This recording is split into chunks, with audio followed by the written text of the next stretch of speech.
구독자 여러분 반갑습니다. 오늘은 영상으로 여러분과 함께 언약으로 성경의 맥잡기 제12과 노아 언약 두 번째 시간을 함께 공부하도록 하겠습니다.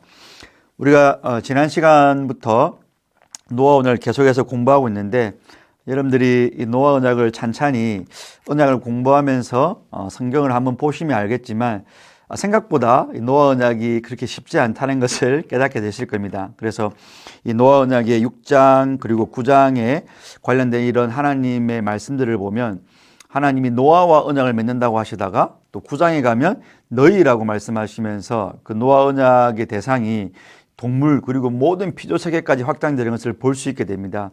그래서 우리가 어떤 면에서는 성경을 조금 더 깊이 공부하게 되면 그 전에 이렇게 그냥 쉽게 들어왔던 내용들이 조금 혼란을 야기하기도 하고 뭔가 단순화하지는 않다는 것을 깨닫기도 됩니다. 근데 여러분들이 그런 것들을 성경이 너무 어렵다, 뭐 그렇게까지 꼭 성경을 공부해야 되는가라고 생각하지 마시고 우리가 히브리서의 저자가 히브리서를 받아보는 성도들에게 너희가 기독교 신앙의 초보 그리고 가장 기초적인 수준에는 머물고 있지만 단단한 식문은 아직 못 먹게 있다라고 말씀하시는 것을 보게 됩니다. 그래서 여러분들 이 노아 언약이나 아니면 다른 언약을 공부해 나가시면서 조금 어려운 부분들, 조금 난해한 부분들이 나올 때마다 우리 그 히브리서의 말씀을 기억하면서 내가 정말 우유와 젖과 같은 먹기 좋은 어린아이 같은 식물만 먹는 게 아니고 단단한 식물을 먹는다라는 그런 뭔가 용기 그리고 그런 기대감을 갖고 우리가 계속해서 노아 언약을 잘 공부했으면 좋겠습니다. 그리고 저 베레아 성도들처럼 하나님의 말씀을 늘 상고하면서 어떤 게 정말 하나님의 말씀의 진리인가를 우리가 깊이 묵상하는 가운데 이 언약을 잘 배워 나가시면 여러분들 신앙생활에 훨씬 더 많은 도움이 될 것이라고 확신을 합니다. 그래서 오늘은 우리가 이 노아 언약과 관련해서 조금 더 이런 선행 지식에 대해서 공부하려고 합니다. 왜냐하면 이 노아 언약이 기록된 6장과 9장 사이에 어떻게 보면 가장 큰 사건 중에 하나가 노아 홍수 사건이거든요. 그래서 우리가 지난 시간에는 그 홍수가 구속적 심판이었다. 그러니까 하나님이 악을 멸하시는 악인들을 완전히 수장시키는 심판의 요소도 있었지만 그 가운데 노아의 가족을 구원하시는 하나님의 택자를 구원하시는 심판 가운데 꼽히는 구속적 심판이다라고 말씀을 드렸습니다.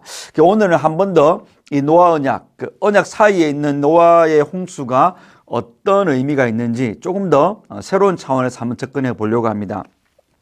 우리 22페이지를 보시면 창조 질서의 파괴인 홍수라고 되어져 있습니다. 그러니까 우리 지난 시간에는 이 홍수가 하나님께서 악인들을 심판하시고 악인들로 말미암아 땅도 오염되었는데 그 오염된 세상을 심판하시면서 하나님의 택한 자를 구원하시는 그런 측면을 보았다면 사실 그런 측면과 함께 이 노아 홍수가 또 다른 의미가 무엇이 있냐면요.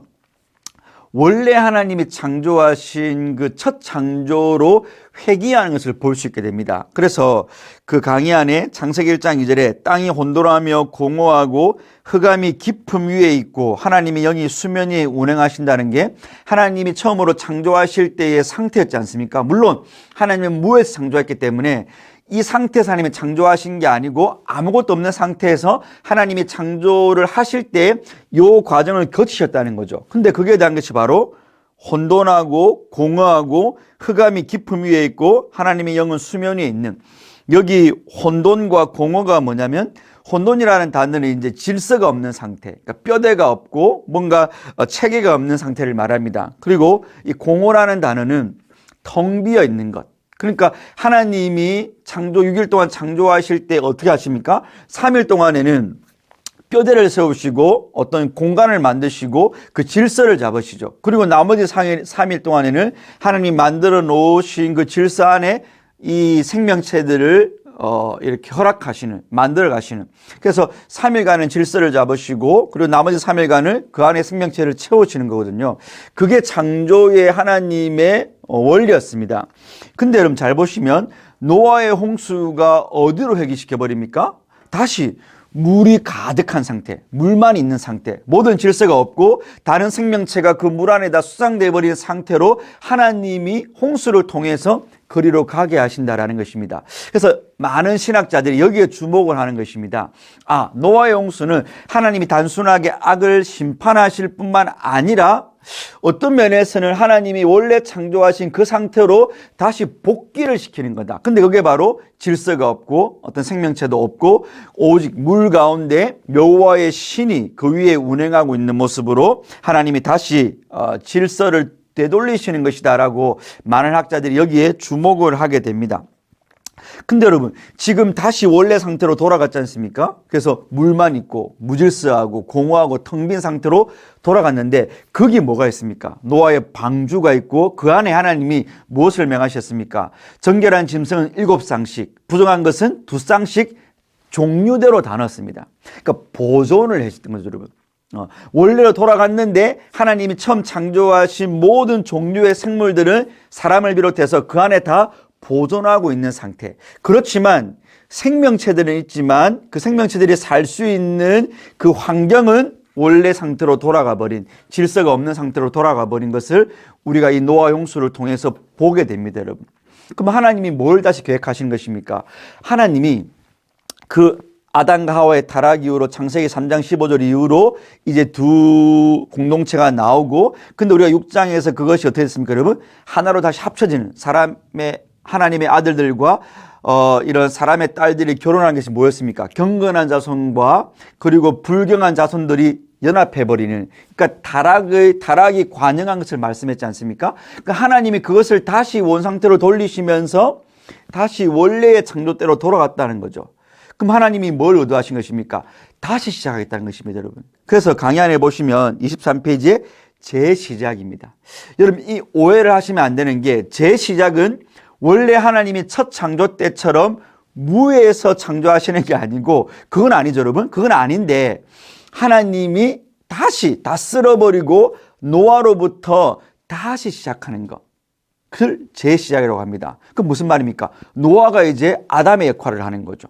아담의 역할을 하고 방주 안에 있던 생명체들이 그 아담과 함께 창조되었던 모든 생명체의 그 어떤 번성, 그리고 확장되고 이 생육하는 것을 하나님이 노아를 통해서 재시작. 우리가 이 컴퓨터가 여러분 바이러스가 먹으면 어떻게 합니까, 여러분?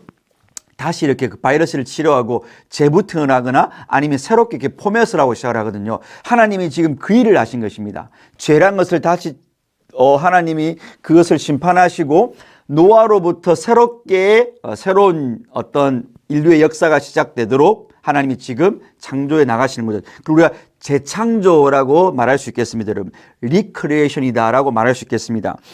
이게 그냥 제가 하는 말이 아니고 창세기 1장과 2장 사이에 하나님의 창조 역사와 그 다음에 창세기 8장 9절에 하나님이 노아를 통해서 재창조하시는 성경의 어떤 이런 기사를 우리가 비교해 보면 이게 얼마만큼 일치하고 있는가를 잘 알 수 있습니다. 그래서 한번 보세요, 여러분. 첫 창조 때도 물 위에 여호와의 신, 그 여호와의 신, 여호와의 영은 루아거든요. 그러니까 성신. 그러니까 성령 하나님도 창조에 개입하셨고, 우리 요한복음에 보면 예수님도 창조에 개입하십니다. 그리고 성령 하나님도 그 수면 위에 계신 거죠. 루아흐라는 그 영을 말합니다. 그러니까 창조는 삼일체의 사역인데, 재창조 때도 여러분 보시면 그 하나님이 물로 심판하시고 물 위에 방주가 떠 있는데 그 물을 걷어내실 때 어떤 일이 발생합니까, 여러분? 그 하나님이 바람을 부셔서 물을 줄어들게 하시거든요. 그러니까 한글 성경에는 여호와의 영, 수면 위에 있는 여호와의 신과 이 바람이라는 단어가 전혀 다르게 되어 있지만 원래 창세기 이브리 원어에 보면 루아흐로서 똑같은 단어입니다. 그러니까 여기도 지금 이런 일치가 물 위에 여호와의 신, 루아흐가 있는 것이 이런 공통된 모습으로 우리에게 주어지고 있고요. 피조세계도 마찬가지입니다. 하나님이 첫 창조하실 때에 피조물들을 창조하시고 하나님께서 그들에게 복을 주시면서 생육하고 번성해라 라고 말합니다. 그러니까 에덴 동산에 하나님이 첫 창조로 하시고 에덴 동산 밖으로 모든 창조 세계가 확장돼 나갈 수 있도록 하나님이 그 생육을 명령하셨던 거죠. 근데 여러분, 재창조에서도 보시면 창세기 8장 17절에 뭐라고 합니까? 하나님이 똑같은 명령을 다시 내립니다. 피조세계에. 그러니까 방주 안에 있었던 생명체를 다시 나오게 하셔서 이제 물이 빠지고 다시 시작하실 때도 하나님이 똑같은 명령, 생물들에게 생육하고 번성해라라고 말씀하시는 거죠. 더 결정적인 건 여러분, 하나님이 아담에게 주셨던, 하나님이 창세기 1장 26절에서 하나님의 형상으로 사람을 창조하시고 그들에게 주셨던 명령이 뭡니까 여러분? 생육하고 번성하고 땅에 충만하고 땅을 정복하고 이 땅에 움직이는 모든 것을 다스리라 했던 게 아담과 하와에게 준 첫 번째 아담에게 준 그 명령이 노아에게 여러분. 이게 놀라운 거죠. 창세기 9장 1절로 2절 보십시오. 하나님이 노아와 그 아들들에게 복을 주시고 이르시되 생육하고 번성하여 땅에 충만하라. 땅의 짐승과 공중의 모든 새와 땅에 이른 모든 것과 바다의 모든 물고기가 너희를 두려워할 것이니까 네가 그것을 다스릴 수 있을 것이다라고 아담에게 주셨던 이 명령을 그대로 하신 것입니다. 그러니까 하나님이 지금 새롭게 시작하신 거죠. 새롭게 창조 역사를 시작하신 것입니다. 이게 이 노아 언약의 배경으로서 있는 홍수 사건의 재창조의 의미가 되는 것입니다. 중요한 데는 근데 뭐예요 여러분? 그러나 이게 재창조이긴 하지만 완전한 새 창조는 아닙니다. 이게 중요한 개념인데요. 죄는 여전히 남아있죠 여러분. 하나님이 피조 세계를 새롭게 다시 재창조하신 건 맞지만 그래서 재명령을 주셨지만 그 인간의 부패함 자체가 아직 완전히 제거된 건 아닙니다. 그건 언제 일어납니까 여러분? 예수 그리스도 마지막 아담이신 예수님의 새 창조 때 일어납니다. 그래서 우리가 그리스도 안에 있으면 새로운 피조물이다 되는 거죠 여러분. 그러니까 재창조가 상당히 우리에게 의미가 있고 하나님이 이제 완전히 쓸어버리고 새로운 창조를 재창조하신다라는 것에 의미는 있지만 새로운 창조, 우리 안에 하나님의 다시 이제 자녀로서의 어떤 합당한 죄 문제가 완전히 해결되는 그 새 창조는 우리가 예수님이 오셔서 예수님 안에서 해결됩니다. 그러니까 노아 언약 이후의 모든 역사는 뭐겠습니까? 그 새 창조로 가는 과정 가운데 이제 새로운 출발이 바로 재창조로서의 노아 홍수 사건이 되겠습니다. 우린 여기서 뭘 볼 수 있습니까 여러분? 어쨌든 새 창조를 향해서 가는 그 언약의 성취를 바라보면서 하나님이 신실하게 보존하시고 하나님이 그들을 인도해 나가신다는 거죠 여러분. 완전히 무에서 되지 않습니까 여러분? 그렇죠? 하나님이 이왕에 창조하실 거면 그냥 다 쓸어버리고 완전한 무에서 새롭게 창조하시면 되는데 하나님이 왜 그렇게 안 하셨습니까? 하나님이 원래 창조하신 인간에 대한 하나님의 그 약속을 지켜나가시는 거죠. 완전 쓸어버리면 그 하나님이 앞에 했던 약속들이 무의로 무효한 것으로 돌아가 버리지만 하나님은 그렇게 안 하시고 첫 창조에 내오신 것, 창조하신 것을 하나님은 새롭게 갱신하실 것을 바라보시면서 신실하게 참으시면서 인내하시면서 하나님이 창조 역사를 계속해서 연속성 있게 이끌어 나간다는 것입니다. 예, 완전히 썰어버리지 않았다는 거죠 여러분. 여전히 하나님은 당신이 처음 창조하신 것에 대한 애정과 그 하나님의 마음을 여전히 갖고 계시면서 이제 물로 새 창조가 아니라 재창조하시면서 우리의 죄 문제까지 해결하시는 새 창조로 나아가게 하신다. 우리는 하나님의 신실하심을 여기서 볼 수 있습니다 여러분. 만약에 여러분 하나님이 여기서 완전히 다 썰어버리고 완전한 무에서 시작하시면 그건 뭐예요 여러분? 마귀의 승리가 되는 거죠. 예. 하나님이 처음 계획하셔서 아담과 하와를 세우시고 그들을 통해서 여자의 후손을 나게 하실 건데 그들을 완전히 다 썰어버리고 완전한 무에서 출발한다면 이건 정말 마귀가 이긴 게 되지 않습니까? 그럴 수가 없는 거죠. 하나님은 첫 번째 아담의 후손들을 통하여서 그들을 통하여서 새 창조를 일으키시기 위해서 재창조를 지금 노아 홍수를 통해서 하신 것입니다. 하나님이 우리를 끝까지 버리지 아니하시고 인도해 나가시는 것을 우리는 여기서도 볼 수 있는 것이죠 여러분. 그래서 우리 이런 노아 홍수의 처음 창조 질서의 파괴이면서 획이었지만 하나님은 그를 통해서 재창조하신다. 그건 바로 창세기 1장 1절부터 2장 3절까지의 첫 창조의 그런 모습들이 노아 홍수 이후에 하나님이 맺으시는 그 언약들 가운데 선명하게 드러나고 있다. 하나님은 그 재창조의 토대 위에서 그리스도 안에서 우리가 새로운 피조물이 되는 새 창조로 우리를 나아가게 하신다. 그 하나님의 변함없는 신실함, 첫 창조를 포기하지 않으시는 하나님의 그 신실함을 우리가 이 과를 통해서 볼 수 있습니다. 그래서 우리 다음 시간에는 그 가운데 언약이 어떤 의미가 있는지 우리가 이제 앞에 2시간은 배경을 살펴보았다면 이제 본격적으로 노아 언약을 한번 보겠습니다. 그래서 여러분 나눔을 위한 질문들을 보시면 첫 창조와 재창조 시의 유사점 2번 질문입니다. 그럼 바로 루아의 피조 세계에 대한 하나님의 복을 주시면서 하시는 명령 그리고 아담과 하와에게 주셨던 생육하고 번성하고 다스리라는 그 명령이, 창조 명령이 동일하게 주어지면서 첫 창조와 재창조 사이의 밀접한 관련성을 우리에게 보여주는 것이고요. 3번을 보시면 여러분, 아까 말씀드렸지만 하나님이 완전히 무에서가 아니라 재창조하시면서 새 창조로 나아가는 것은 하나님이 첫 창조를 완전히 버리신 게 아니다. 신실하게 하나님은 계속해서 첫 창조하신 그 인류를 보존하시면서 하나님의 언약을 이루어 나가시는 그 하나님의 속성을 볼 수 있습니다. 그래서 여러분들 삶 가운데 그 하나님의 신실하심을 경험한 것이 있다면 나누시고 우리 그 하나님의 신실하심을 찬양하고 우리 구역원들과 함께 정말로 그 하나님 앞에서의 신실하심을 또 우리가 믿으면서